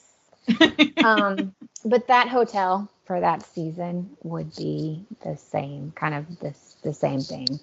Crazy shit happening. There are a lot of people that have deep thoughts about the Cecil Hotel. If you're into that thing, I would recommend. But yeah, the descriptions of what she's visually seeing, those kind of like hit me a little bit, because she's basically she's watching this young woman die. Yeah. Like the moment it happens. Like the moment it happened. And I can't imagine watching someone overdose or be strangled to death or any of those things. So when she sees the ghosts, does she only see them at their moment of death, or does she see them living their ghost life? Sometimes she does just see them living their ghost life. Like sometimes they're just following her around the hotel and she just sees them like living their ghost life, like miserable. So it's just not always pain and torture. No, but even then she feels how they feel. Like, so when she just sees them living their ghost life, it's still very draining for her. And she describes that. That's why she talks about like the covering of her head. Because, and a lot of people believe this, like the covering of your head kind of keeps you safe. It keeps things away from you, because your brain is open and susceptible, I guess. I know a lot of people do it in witch culture, in witches, they do it as well, especially empaths. I've never tried it myself to know like if it makes a difference. So she talks about and describes like why she wears a beanie, plus like her friends will sometimes, they know like there's one point where one of the girls like takes her hat off and offers to add it to the hat she's already wearing to kind of help. But she talks about when she removes the layers from her head, it makes the ghosts less fuzzy. Like when she puts them on, everything kind of goes just like fuzzy, and it like almost kind of blocks it out. Yeah. But when she takes it off, it's like everything is clear and crisp, and it's like she throws up at one point. Like she just has to like get it out. It just makes her so nauseous to experience what that girl is experiencing. Which I think that one, the one that made her throw up was Eileen, the girl that ends up being the girl that brought him there to begin with, the unsolved murder. Well, the hotel is notorious, but the girl that kind of brought them there to begin with ends up making her sick. Turns out Eileen, like I said, was also like Chrissy. Okay. Well, you've definitely intrigued me, and I clicked the want to read button on Goodreads. I highly recommend. It's not very long. It's like 242 pages here. If you could get the cover I did, which is actually, I think. Do you have the one with, it says, it's like a hotel exterior and it says horror hotel and like the old letters? And if you look at the hotel, it actually looks like a skull. Yes. Yes, that is the one I have. It looks pretty cool. And there's like a woman just chilling in the window. Yep. Which I am taking that to be the dead lady that they come across. But okay. It's an excellent book. I think I paid $10 for the. Well, actually, I paid 11 euros. But I think this is a U.S. copy. I apologize. So it was like $9.99 for the paperback. And it's one of those like floppy paperbacks. I really love the feeling of. That sounds strange, I know, but. Yeah, the wife upstairs was hardcover, which I'm partial to hardcovers because I'm bougie. So. But I did get it on sale. I remember getting it on sale. I like hardcovers when they come from the library. I don't know why. I like hardcovers, period. But there's certain, when I get paperbacks, I like a certain style of paperback. I like the ones that when you hold it, there's a video about this on TikTok, actually. I like the ones that when you hold it, it kind of flops down. Okay, I know what you're talking about. Yeah, they're not stiff. Yeah. I like them. I gave this book 5 stars, actually. Ooh. I did. I gave it 5 stars. I do have a review of it on Goodreads that I believe it is also spoiler free. I try to do spoiler free reviews. See, I don't really review books on Goodreads. I just put the stars. If it's one that I beyond enjoyed, I leave a review. I don't always review. But I have an account with NetGalley, and so sometimes they like to see that you actually review things so that you can get approved for other things. Yeah. So, I had never read anything by either of these two authors. I believe this is their first work published, period. I'm seeing when I check Goodreads that they both have a book coming soon by the same name. So I'm assuming they chose to write together again. And it's called Ellie is Cool Now. And it's supposed to come out sometime in 2023. It is a laugh out loud romantic comedy. Oh, they completely swapped it up. In this laugh out loud romantic comedy, one finds that to keep her dream job, she'll have to face her worst nightmare ever, high school. Ooh. So that would be my worst nightmare. So I agree with that. Their writing was so well done, though, that even though I feel like we're in a different genre now, I will be reading more from them. And I'm flopping the book around and showing it off like we're on camera with each other. Hey! What? Well, I hope everyone enjoyed our thriller horror segment. Yes. And I literally had some chills at times when you were going over yours. I was like, oof. Oh, really? Yeah. There were a few moments. Like I said, it didn't scare me enough to be like, yeah, nah. But there were some moments when, like I said, when she describes things, it really kind of make you skin crawl a little. Yeah.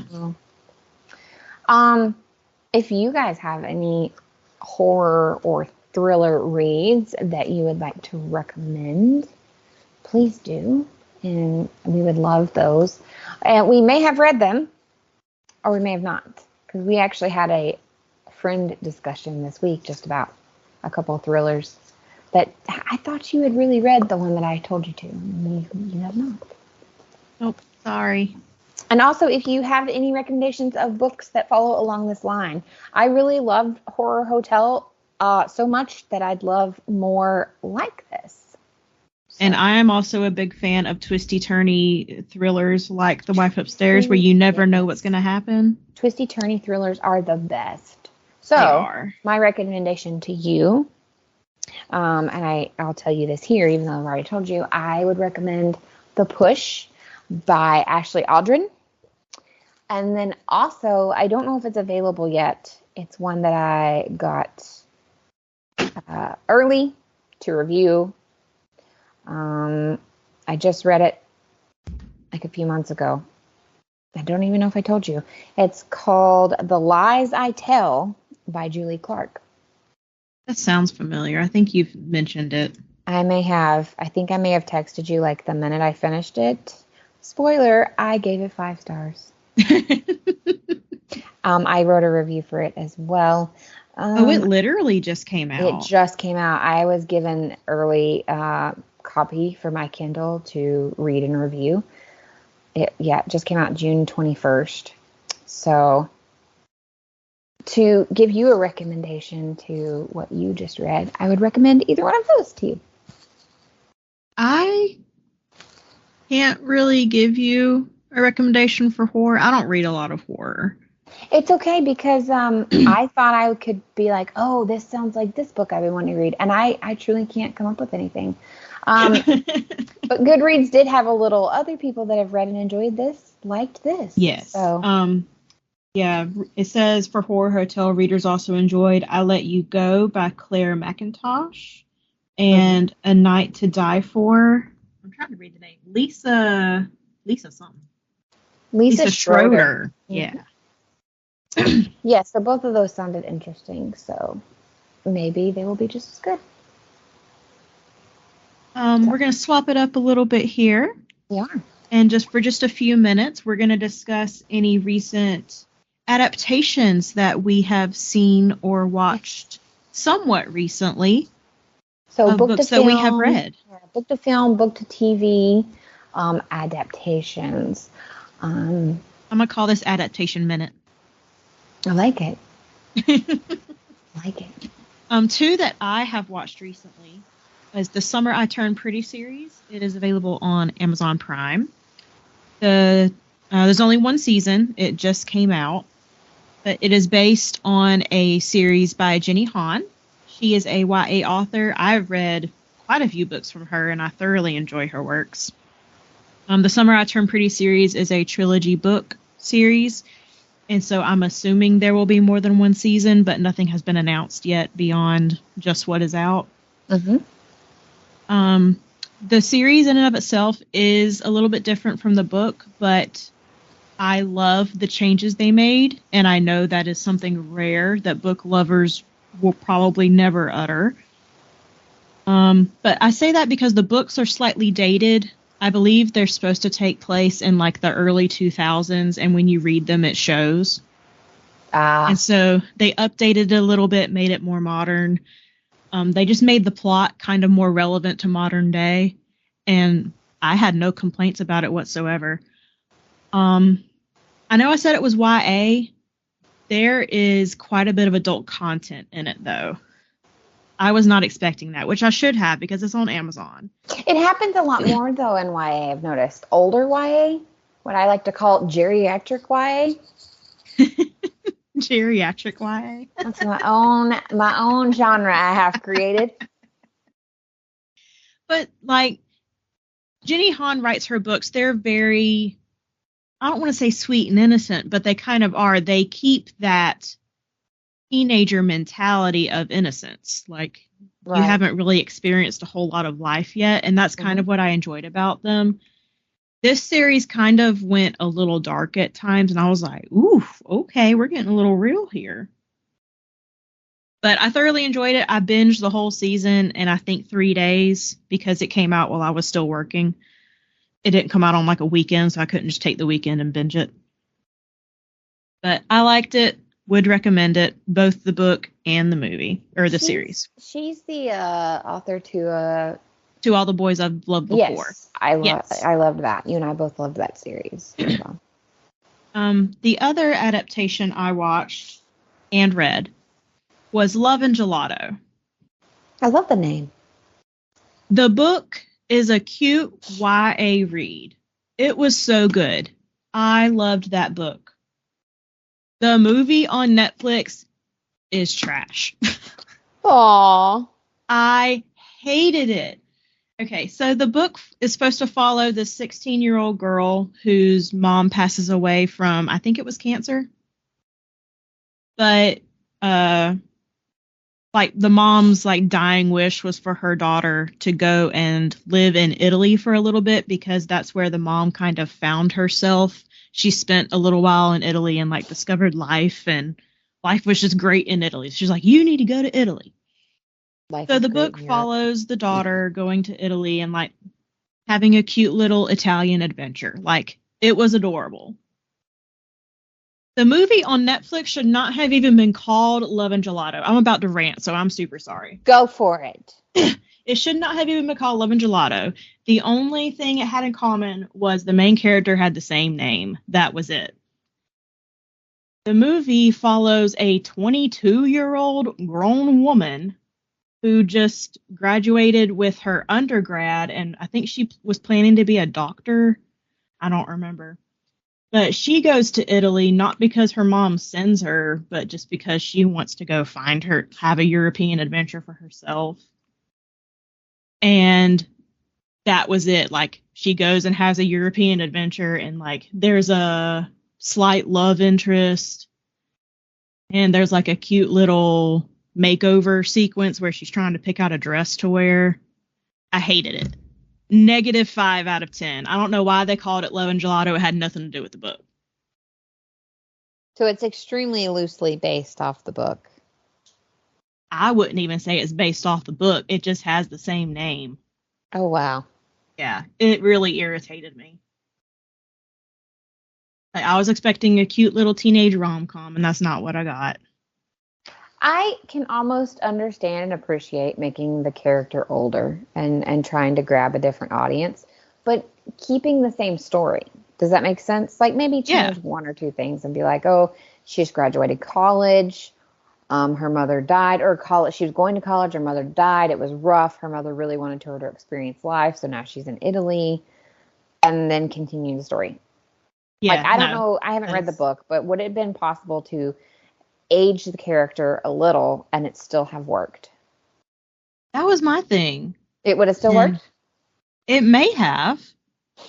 Because I did find it kind of odd that her mother would send a 16-year-old girl overseas to live basically by herself with a man she's never met. Yeah, who is this man she sends her to live with? Well, in the first part of the book, it's presumed to be her father that she'd never met. So that was kind of the whole point and purpose. But that is not what we got in the movie. As a mother of a 16-year-old, oh God. As a mother of a 16-year-old, I am not just sending my kid to another country to go love life. Yeah. I did move my kid to Europe with me to love life. But that is a negative Ghost Rider. So I'm with you. I was trying to see. Oh, the book was published in 2016, so it is a little old. It's a little old. That's not bad. Well, they do mention technology in the book, and the technology that they mention is kind of dated for 2022. Okay, I get that. Yeah. So see, that's where I don't have a problem with like books and movies, because say you have a book that was written in like a prime example was like the Vampire Diaries. When you read the first few books, there are not cell phones and things of that nature.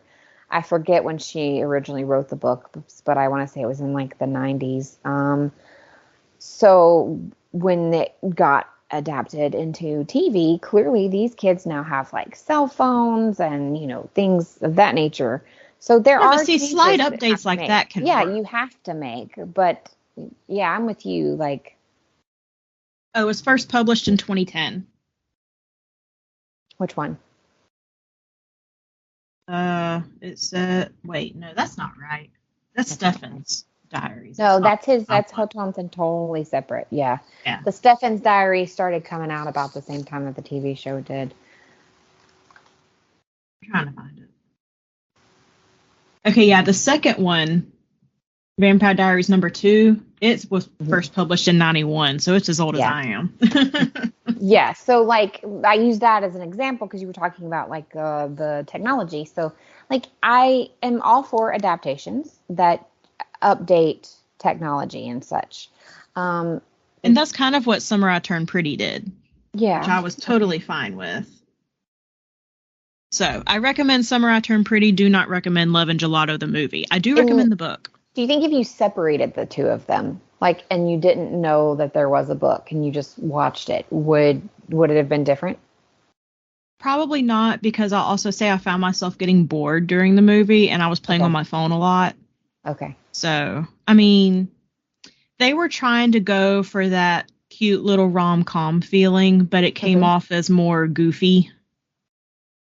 Okay. So, I mean, if you want a goofy romance, maybe it's your thing.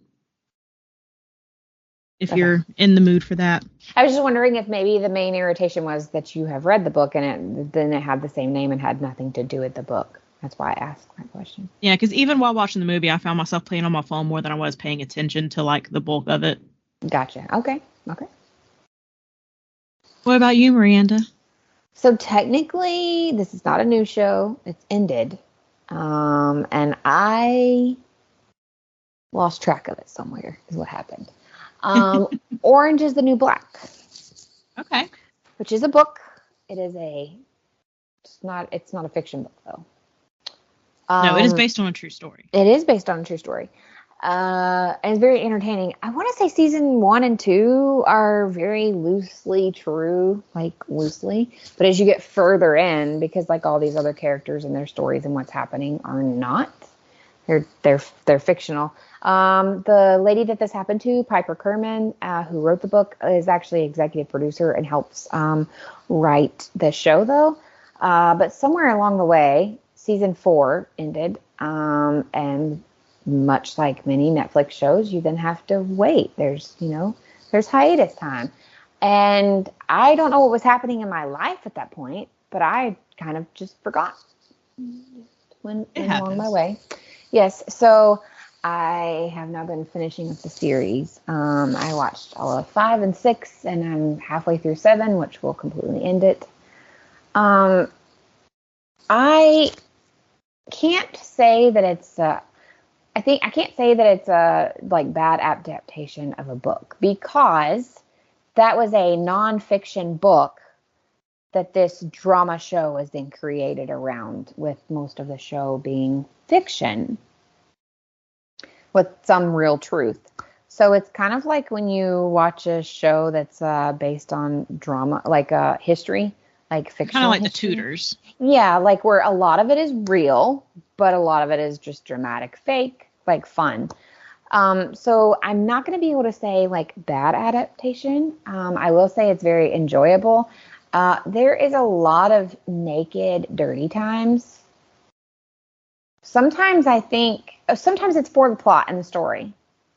And then sometimes I think it's just there for the sake of having sex in the movie or the show. Yeah. I don't like that. I don't either. Obviously I read romance novels that have very blatant, descriptive, sexy times. But I don't like it when it's there for the sake of just having it there. Book, movie, TV, I don't care. Like, I don't like it there just to have it there. If it pertains to the storyline, like right now, the season I'm in, Piper, it's been out for a while, so if this is a spoiler, it's just a spoiler. It's not a brand new thing like the 2 things you watched, but she's out of jail and they're trying to figure out how to continue their relationship because the other one is still in jail, and they're trying like all these different ways. And she's like, maybe you should sleep with other people. Like maybe you should and then her brother recommends like, maybe you should just, I know you're bisexual and you have a wife now, but like, maybe you should just like, go get one of them Wall Street guys and like bang it out and get it done, right? So like it is showing you like her like one night stand with this guy, and like halfway through she's like, I'm sorry, I can't, and like she stops, and then she meets a lady at her NA meeting that she's like, okay, well maybe it's because I really don't do dudes anymore, and she tries with her and she's like, really, no, I can't, and it's the whole concept of like, I'm only doing this because my wife asked me to do, because she's going to be in jail for a while longer. But like, I can't at the end of the day because I want to be with her.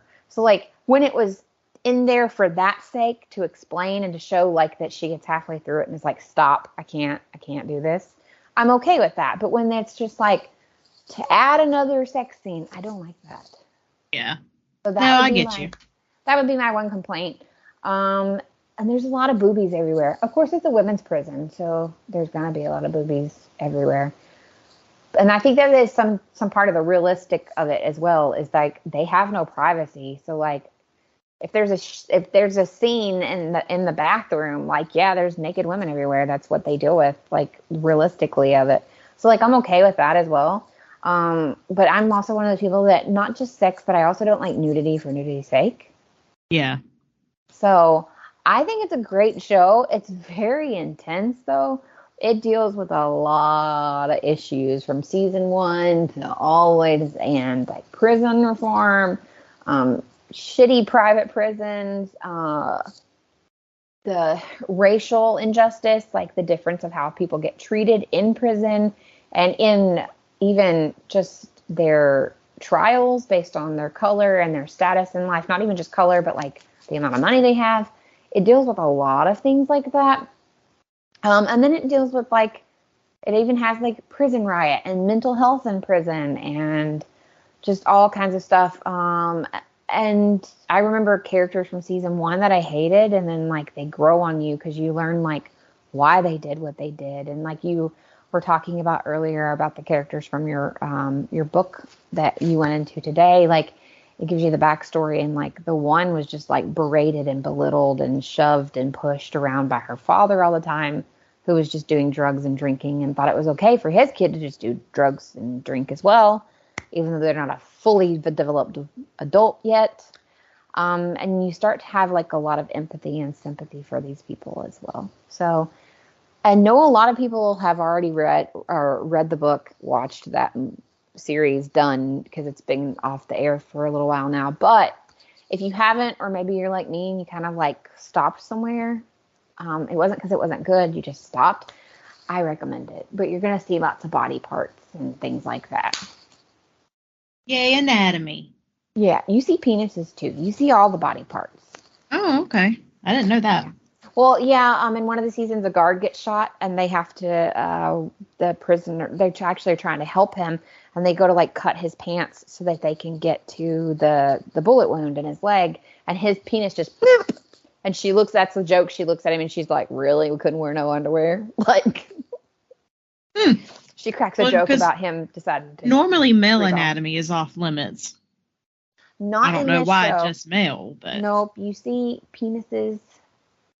And usually it's something to do, if you've ever noticed in TV shows and stuff, it's usually they only show boobs and butts. They usually don't show a vagina or a penis. Really. Yeah, usually. Unless it's that, like, after dark shit. Yeah. But in this, they show kind of almost everything. To be honest, though, I don't think you see, I don't remember seeing too many vaginas. I think it's mainly just butts, boobs, and the few penises. Okay. Yeah. That makes me wonder if it's prosthetics. No. I'm pretty sure it was not on the couple I've seen. Oh, okay. No. I have been told that, because you'll also notice when you're watching this that some people, you never see their parts at all.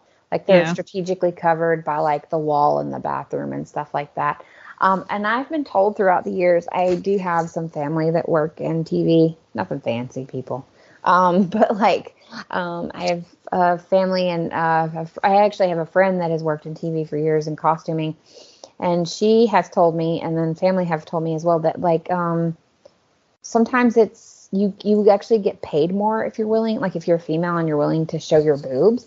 Like, you actually get paid more than the women are like, no, I'm just fine making less and not showing you my tits. That makes sense. I mean, I guess it would, because you're bearing it all for everybody. Yeah. Like, there's nothing left to hide at that point. So, overall, it is an adaptation, but I think it could be separated for the fact of it is a nonfiction book. So. Yeah. You can definitely tell like what's dramatized and what's real and stuff. Yeah. I've never sat down and really been like, oh, this and this match up, this and this match up. The overall arcing story do match up. She did kind of get herself into trouble. She was, I guess, after college, dating a lady that was like part of drug trafficking all through like Europe and the U.S.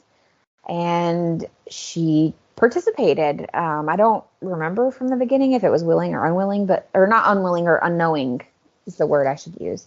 But she participated. They separate. They go their separate ways. Kind of done with that part of her life. She gets married to a man. They're living a nice life. They both come from financially stable, like well-off families. And next thing you know, like the lady's been picked up and names were dropped, and her past comes up on her, and she ends up a prison inmate. Well, that's unfortunate. Yeah, but, sometimes our decisions... that is true. Decisions have consequences. They do have consequences. And the consequence to my decisions this week is I bought too many books, and my There's no such thing. How dare you slander? Okay, so I didn't buy too many books, but maybe I bought a couple too many in one setting. So I would like to share with you guys what I added to my TBR this week. And I want to see what you added to your TBR this week as well, if you did. If you did add anything. I think you did. Well, not specifically this week, but since we have recorded last. Since we have last recorded. So to wrap everything up here, I would just like to quickly talk about the few books. Obviously, I'm not going to go into details, but tell you the books, name an author of what I have added to my list. So I added, and this was an accidental purchase because I didn't realize I already owned this, but it's okay. The cover's great. It's the UK edition, so we'll have it. The Curious Incident of the Dog in Nighttime. You have to tell me how that is. It's on my list. I thought I had read this one before, but I think I'm mixing it up with something else. Because when I started flipping through the book, there's like cool graphics and stuff that go with it.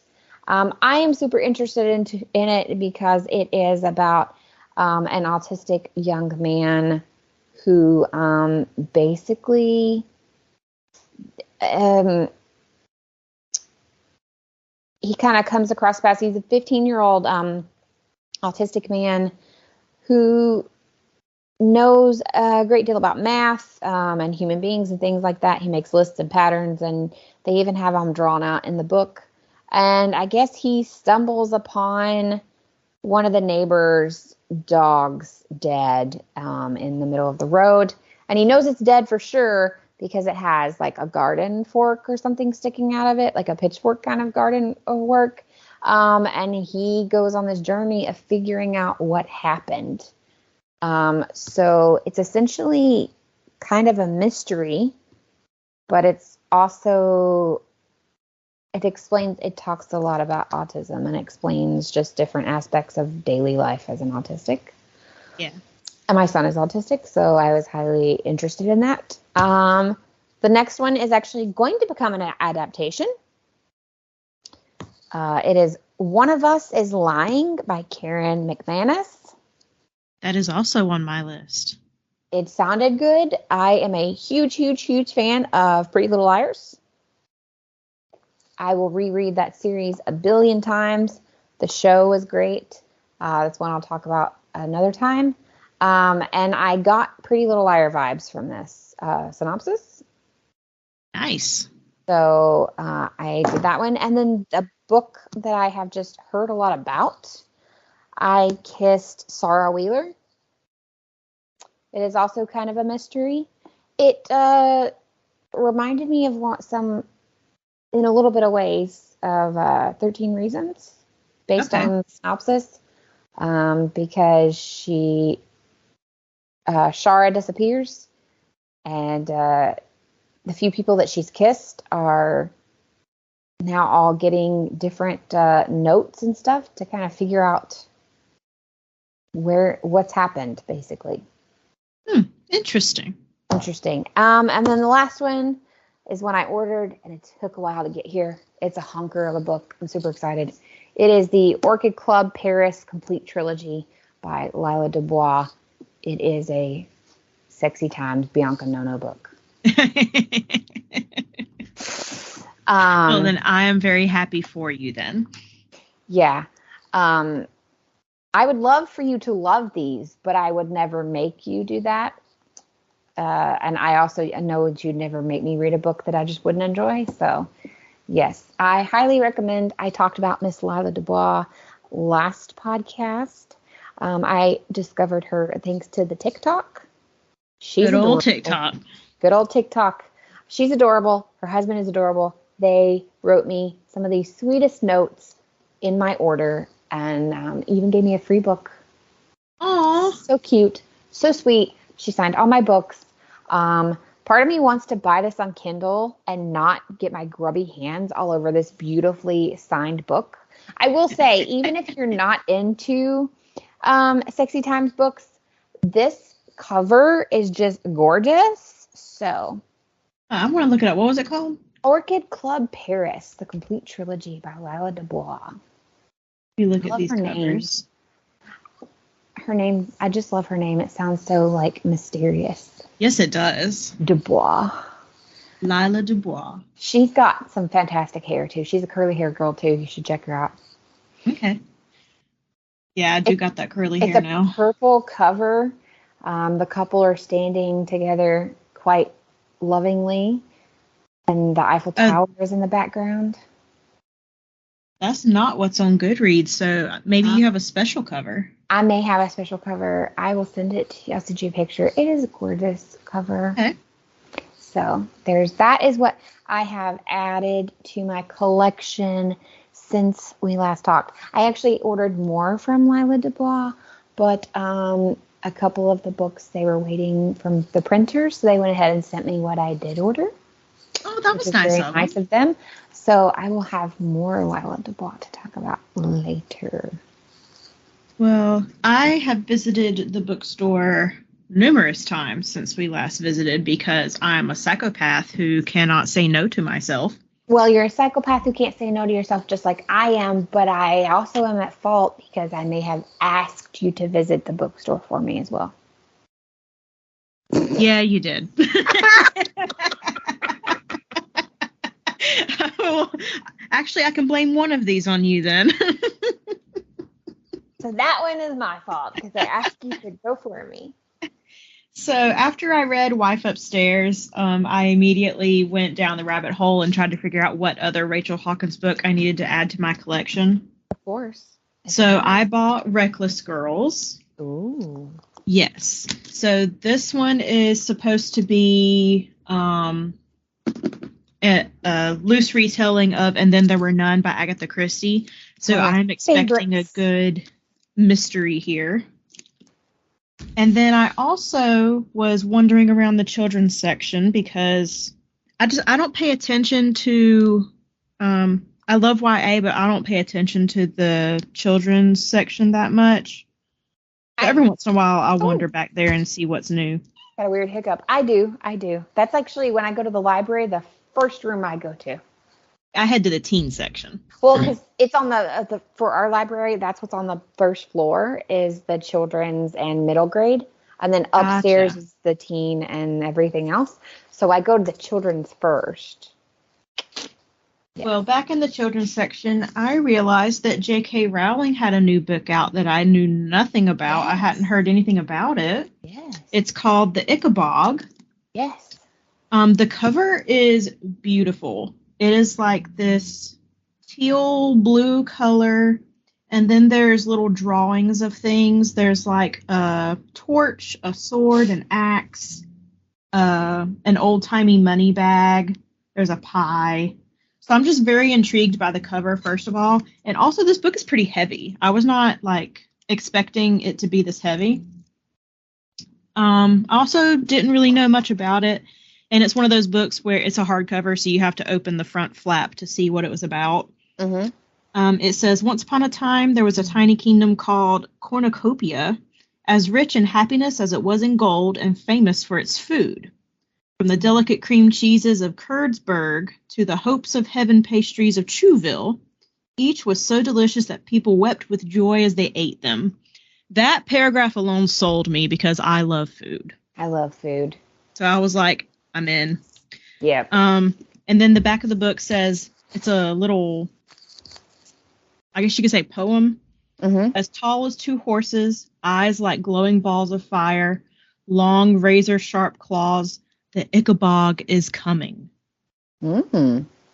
So I was very intrigued. That's literally all I read. I read the back of the book and I read that first little paragraph of the flap and I was like, I'm in. Let's strap in. And it was on sale. So this is why I tell people when they say don't judge a book by its cover. I think that can be held true when we're talking about human beings, right? Yes. But I don't think it can be held true anymore about books themselves. No, because let me tell you, if you look at the Wife Upstairs book cover, it's literally just, you can tell it's wallpaper. It's a blue wallpaper with white flowers on it. Mm-hmm. And then if you look at Reckless Girls, it's a mainly yellow book with pink flowers and a green palm on it. Mm-hmm. So you would not think that those are thrillers or mysteries. So no, when I won't lie, the first time I saw the cover of The Wife Upstairs, I wasn't in my head thinking, and everybody can laugh at me, that's fine. I know upstairs is in the title, and that should indicate that the bottom corner is the railing of a stair step, right? Yes. But when I was just like flipping through, when it was just randomly recommended to me, I briefly saw the title and I just saw the picture. And for some reason, I thought that was the corner of a crib. Like, and it was like a baby's room. Okay. I I was can just, like, kind of see it. I didn't see the book itself. I just saw the picture of the cover, like on a website. And I was just like sliding through book covers. And I thought that was like mobile, like the flowers were like something hanging above a crib. So this is another reason why you should not judge book by its covers. I would never have seen that unless you, because I very clearly see a railing. No, I do. When I'm looking at it just plain as day now, I do. It is a railing, but I'm telling you, like the first time I saw it, you're just looking real quick, like look. You're just looking at the covers or whatever. I think it was on NetGalley before it actually came out. I think I was trying to request it. And I don't really pay too much attention to the covers on NetGalley. I read the synopsis because that's how I really decide on there if it's worth my time to read it for a review. And I didn't get picked because everybody wanted that book. But I just like quickly looked at it, and that's where my brain went. I don't know why, but that's where my brain went. Okay. Yeah. The covers drive me to pick books a lot. So a good cover will draw you in. Yes, it will. Anything else you want to add, Miranda? No, those are the books I've bought. I hope you enjoyed my quick explanation of Horror Hotel. I hope you enjoyed Bianca's explanation of The Wipe Upstairs. I will try to be better. This time we talked about a lot of different books. So in the show notes, I will be sure to list all of those books mentioned so that they are easier and you're not trying to scramble and write the name and author of the books that we discussed. But before we go anywhere, do you have any other podcasting ventures or ventures around the web that you would like to share with people, articles that you write, places that you're comfortable with people connecting with you, etc.? You can follow me on Instagram. I am at Stylin' Freak there. It's a lot of food. I do cook quite a bit, so a lot of food, a lot of memes, come in for a good time. Yeah. I have also started a little book blog with my work. You can find that at UWF Libraries. There will be a monthly little book blurb telling you about something that I have read that will be available for you to consume. Mm-hmm. So if you want any more recommendations from me, feel free to follow along there and like and subscribe. Like it. Of course, you can always find me here on The Place to Be Pop Feed. I'm on numerous of these podcasts, maybe not as regularly as I intend to be, but I am there. You can also find me in the Place to Be group on Facebook, where we have all sorts of things for everyone there.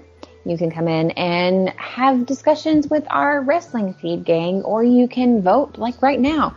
We are having a greatest animated movie tournament that you can participate in every day. And some days the choices are extremely hard, so come on over and help us make decisions there.